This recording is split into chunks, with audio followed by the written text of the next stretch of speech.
Oke, Assalamualaikum warahmatullahi wabarakatuh. Ketemu lagi dengan saya Muhammad Iqbal Nurfalak Iskandar, Trading Analyst di Dimek Berjangkar.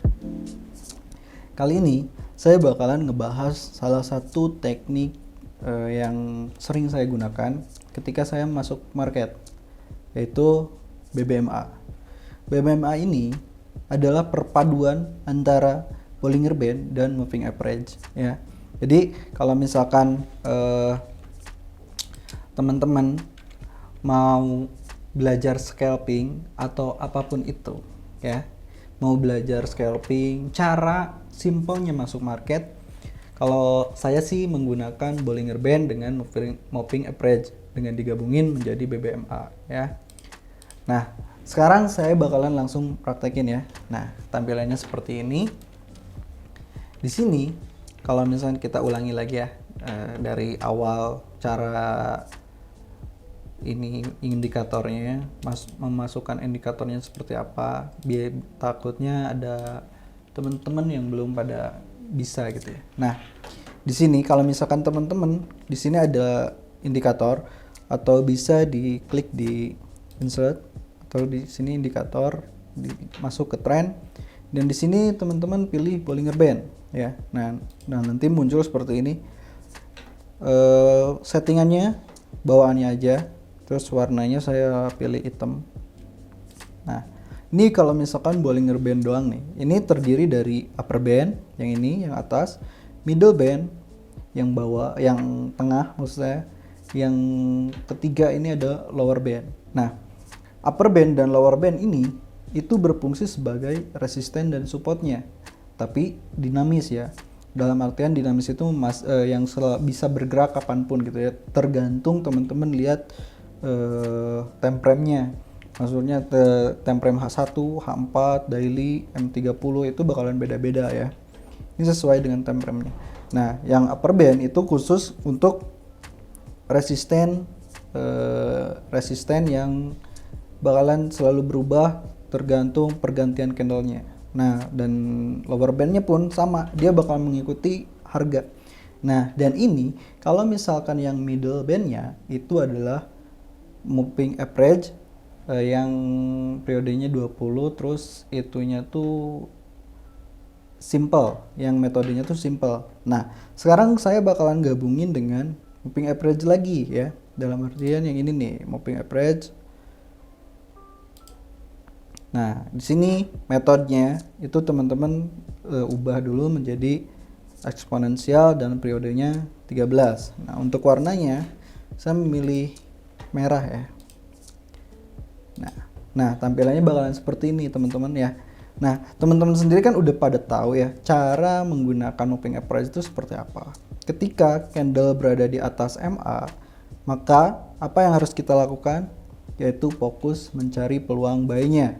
Dan begitu pun sebaliknya, kalau misalkan MA berada di atas candle, kita fokus ambil sell-nya, ambil peluang sell-nya, ya. Nah, kalau misalkan diperpadukan dengan Bollinger Band ini, teman-teman bisa dijadikan MA itu menjadi target profitnya. Nah, untuk entry-nya, nih cara entry-nya, kalau misalkan lebih detail lagi sih di H4, ya, karena saya suka target yang agak-agak panjang gitu. Nah, kita contohin aja di H4, ya, time frame H4. Nih, misal kayak gini, ketika teman-teman tahu, kalau misalkan Bollinger Band ini atau upper band ini nggak berhasil ditembus sama si candle, contohnya ini, ya. Nah, contohnya ini, ya. Nah, ini, ya. Contoh ini aja. Nah, ini, ya. Nah, dia cuma nyentuh doang, ya. Dalam artian teman-teman bisa entry sell. Tapi kalau misalkan dia breakout, bikin candle baru di sini, misal nih, dia close candlenya di sini. Nah, itu teman-teman jangan ambil sell-nya, ya. Tapi tunggu dulu dia masuk ke dalam si upper band-nya lagi, baru teman-teman bisa ambil entry sell. Nah, di sini ini ada peluang untuk ambil sell-nya. Kita tandai. Nah, ketika dia menyentuh, teman-teman entry sell di sini, ya. Targetnya mana? yang tadi kata saya bilang, yaitu di MA-nya sini, di MA 13-nya ya. Nah gini, ini TP-nya di sini. Nah terus dia naik lagi nih ke sini, dan dia close candle pas banget di area upper band-nya. Teman-teman entry kembali sell. Karena ini di H4 ya, jadi agak lumayan, targetnya lumayan besar. Nah, ini teman-teman bisa entry sell. Targetnya kemana? MA lagi di sini. Nih, targetnya di MA lagi. Targetnya di MA lagi. Di sini.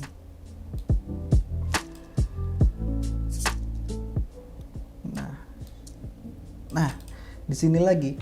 Dan begitupun kalau misalkan ini kan close candle-nya di bawah ini lagi ya.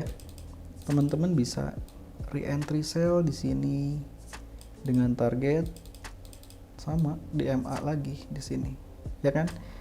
Nah, kenapa di MA? Kenapa nggak di middle band-nya? Takutnya kayak gini. Dia udah nyentuh ini, meskipun dia turun lagi ya pada candle berikutnya, tapi takutnya dia naik lagi gini. Nah, ini kenapa kita menggunakan MA itu biar kita nggak, ibaratnya kita bakalan kena TP gitu ya. Jadi nggak terlalu jauh ke target profitnya. Kalau misalkan di Bollinger Band, di middle bandnya takutnya kayak gini nih, yang di bawah-bawah ini nih. Misalkan kayak contoh ini nih. Nih, ketika dia udah tembus middle bandnya, nah baru teman-teman, ini kan teknik MA ya, menggunakan MA juga. Tunggu dia bersilangan terlebih dahulu, ini ya teman-teman. Nah dia bersilangan di sini, tunggu candlenya menyentuh MA-nya, atau kalau misalkan teman-teman menggunakan Bollinger Band, kita entry di lower bandnya. Nah di sini kita bisa entry ketika dia udah nyentuh nih. Di sini kita bisa entry buy, ya. Kita entry buy di sini, entry buy di sini, nih, entry buy di sini. Target profitnya mana? Nah ini aja MA, gitu, ya. Nah kenapa gak di middle ya, ditakutin seperti ini. Dia nggak nyentuh nih ke middle, tapi dia udah turun, bahkan ke MA pun enggak ya, tapi dia turun lagi nih dalam banget. Nah yang dimaksud breakout itu kayak gini. Nah ya, candle yang ini teman-teman perhatikan, dia close candle itu di luar dari Bollinger Band-nya ya. Nah saran saya teman-teman jangan dulu entry buy, tapi tunggu dia masuk dulu ke Bollinger Band-nya. Nah di sini ini ada candle yang ini, nah yang bullish. Nah baru teman-teman bisa entry buy di sini, karena dia udah benar-benar masuk lagi ke Bollinger Band-nya. Dan meskipun ke plotting ya, tapi pada akhirnya dia menyentuh MA-nya di sini, TP ya. Lumayan tuh, 14 poin gitu. Jadi kalau misalkan menggunakan MA ini emang lebih rapi gitu di time frame H4 gitu. Tapi kalau misalkan kita lihat di H1 itu, kalau misalkan pakai time frame H1, teman-teman disarankan mengambil profit itu, take profitnya itu di 20 pip sampai 40 pip, atau kita ambil tengahnya 30 pip aja gitu ya. Jadi di sini teman-teman bisa nih entry di sini hampir sama nih. Cuman TP-nya di sini, TP di sini ini berapa poin ya? Entry di sini TP berapa poin? 7 poin. Itu lumayan kalau misalkan tapi teman-teman harus konsisten. Dan kalau untuk pembatasan resikonya, teman-teman padukan dengan support dan resisten ya. Jadi kalau misalkan kita entry buy di sini, misal ya, di sini nih, teman-teman kita entry buy di sini nih. Sorry, kita hapus dulu ini. Tuh geser. Nah, entry buy di sini ya, teman-teman. Teman-teman bisa cari support terdekatnya. Nah, kalau misalkan nggak di sini SL-nya, teman-teman bisa tandai di sini, di bawah ini. Nah, gitu cara untuk menentukan stop loss-nya. Jadi teman-teman tradingnya lebih terarah dan tentunya simple ya.